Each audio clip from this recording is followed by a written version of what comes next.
দিনাজপুরের মধ্যে আলোকডিহি গ্রাম, যেখানে জীবন চলে ধীরে ধীরে নদীর স্রোতের মতো। এই গ্রামে বাস করতেন একজন ভালো মানুষ, নাম তার আরিফ বাবু। ভালো মানুষ বলতে যেমন ভালো হয়, মানুষের উপকার করতেন, অসহায়ের পাশে দাঁড়াতেন, মানে সকলকে সহযোগিতা করতেন, আর নিজের ছোট্ট সংসারে সুখেই ছিলেন। বুঝলা আইরিন, মানুষ সুখে থাকতে অর্থকড়ির দরকার পড়ে না। আহা, নিজেকে খুব ভালো লাগতেছে সকলকে সহযোগিতা করতে পেরে। তুমি ঠিক বলেছ।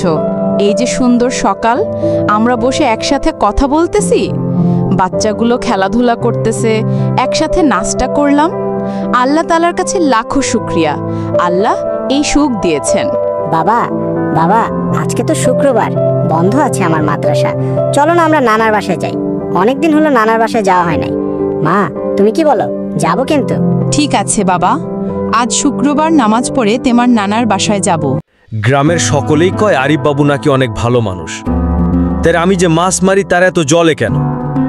চেয়ারম্যান মাছ মারতে বাধা করেছে, তাই কি আমরা মাছ মারবো না? কারণ মাছের উপর দিয়ে আমাদের জীবন চলে। গভীর রাত্রে মাছ ধরতে যাই, সে অনেক গালিগালাজ করে, সকলকে আমার নামে নালিশ দেয়, আমি নাকি অবৈধভাবে মাছ মারি। না, এভাবে আর সহ্য করা যায় না, এর একটা বিহিত করতে হবে আমাকে। না গো না, এমন কিছু কইরেন না, আল্লাহ এসব সইবে না। আর আমি বলি কি, তুমি রাতের বেলা আর মাছ মারতে চেইও না। এই কয়টা দিন মাছ মারা বন্ধ রাখো, আল্লাহ আমাদের এমনি দিন নিয়ে যাবে। চুপ করো তুমি, আজ রাতেই ওর একটা ব্যবস্থা নিমু। ওর হয় হাতে মারবো, না হয় ভাতে মারমু, যেন সাপও মরে লাঠিও না ভাঙে। সাবিত মনে মনে ঠিক করে সে একজন তান্ত্রিকের কাছে যাবে। সে বলে আজ রাতেই তান্ত্রিকের কাছে কি একটা কিছু করবে। যেই ভাবনা সেই কাজ। রাত হতে না হতেই সাবিত তান্ত্রিকের কাছে চলে যায়, আর লেতা তান্ত্রিককে সব খুলে বলে এবং সাবিতের সব কথা শুনে তান্ত্রিক কাজ শুরু করে দেয়। হইনচং পটাশ, আমি লেতা, কাজ হবে ফটাস, গিরি গিরি মটাস, কাম হবে ঝটপট পটাশ। এই নে তাবিজ, এই তাবিজ নিয়া তার বাসার পাশে মাটিতে পুঁতে রাখবি। মনে রাখবি, কোনো ভয় পাওয়া যাবে না। যা, তাড়াতাড়ি যা, কাজ হয়ে যাবে। কাজ তো হবেই 100 নাকি? আমি ওর একটা বিহিত করতেই চাই। সে অন্যায়ভাবে আমাকে অনেক কিছু বলেছে, এবার বুঝবি মজা। সাবিত তান্ত্রিকের কাছ থেকে তাবিজ নিয়ে এসে আরিফ বাবুর ঘরের পেছনে পুঁতি রাখে।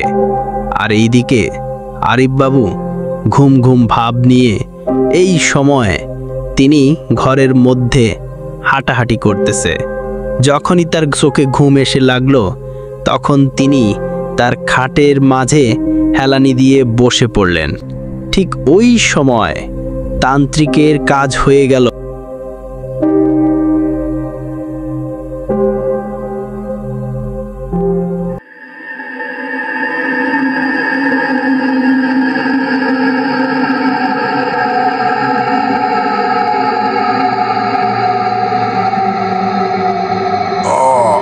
আমি কথা বলতে পারতাছি না কেন?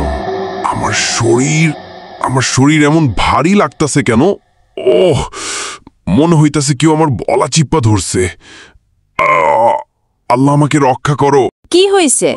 আপনার এমন ছটফট করতেছিলেন কেন? মনে হইতেছিল আপনি দম নিতে পারতেছিলেন না। কি হয়েছে আপনার?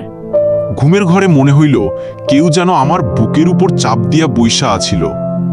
আইরিন, আমি অনেক চেষ্টা কইরাও যেন মুখ দিয়া কোনো আওয়াজ বাইর করবার পারতাছিলাম না। আমার দম বন্ধ হইয়া আসতাছিল, মনে হইতাছিল আর বাঁচব না। আমি ছোটবেলায় যখন মাদ্রাসায় পড়েছিলাম, এরকম ভাবে আমারও ধরেছিল। সেগুলোকে বোবা বলে। এই বোবা ধরলে কেউ নড়তেও পারে না, চলতেও পারে না। আর শুনেছি কেউ উল্টা দিকে শুইলে তাকে নাকি বোবা ধরে। তোমাক কি কারণে ধরলো এটা তো বুঝলাম না। তুমি ঠিক কথা বলেছ, আমিও জানি। যাই, এখন ঘুমিয়ে পড়ি, কাল সকালে কথা হবে। কাল রাইতের ঘটনা এখনো মাথায় ঘুরতাছে। আপনার গোংরানো শুই না, আমি তো ভয় পাইয়া গেছিলাম। ভাবছিলাম কি না কি হইয়া গেল। আমার মনে হচ্ছে এই বিষয়টা স্বাভাবিক কিছু না।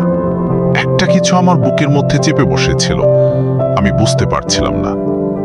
এর আগে তো বোবা ধরেছিল, কিন্তু এরকম ভাবে কষ্ট পাইনি। মনে হচ্ছে এটা কি যেন আমার পিছনে শত্রু করতেছে। আমি একটু পর হুজুরের কাছে যাব, দেখি হুজুর কি বলে। সে হুজুরের বাসায় গিয়ে সমস্ত ঘটনা হুজুরকে খুলে বলে। সে হুজুরের কাছে রওনা দেয় এবং সমস্ত ঘটনা খুলে বলে। তোমার মুখ থাইকা যা শুনলাম তা হইতাছে একটা বোবা জিনের কাহিনী। কেউ তোমার উপর বোবা জিন চালান করছে। তাইলে এখন কি করব হুজুর? আমারে একটু সাহায্য করেন। মসজিদে ইমাম সাহেব আরিক বাবুকে পাড়ার আরও দুইজনকে ডাকতে বলে এবং সে তাদেরকে ডেকে আনে। হুজুর তখন শুরু করে দেয় তার কাজ। এই নিয়া 17 বার সূরা বাকারা, আয়াতুল কুরসি, রুকিয়া শুরিয়া পাঠ করা হইছে, আর তাসবিহ তাহলিল পাঠ করা হইছে 1000 বার। এইবার আমি বোবা জিনরে তলব করমু। আপনাদের মধ্যে কোনো একজন পরেজগার মানুষের উপর বোবা জিন আইসা বহর করতে পারে, তবে ভয় নাই, তার কোনো ক্ষতি হইব না। সবাই একটু পিছায় দাঁড়ান। আউযুবিল্লাহি মিনাশ শাইতানির রাজিম, বিসমিল্লাহির রহমানির রহিম। এভাবে তিনি ঝাড়ফুঁক করেন। জীবনের প্রতিটি পরীক্ষা মানেই হেরে যাওয়া নয়, ভেঙে পড়া নয়। জয় হয় তখনই যখন সৃষ্টিকর্তাকে আপনি সর্বদাই আপনার স্মরণে রাখেন।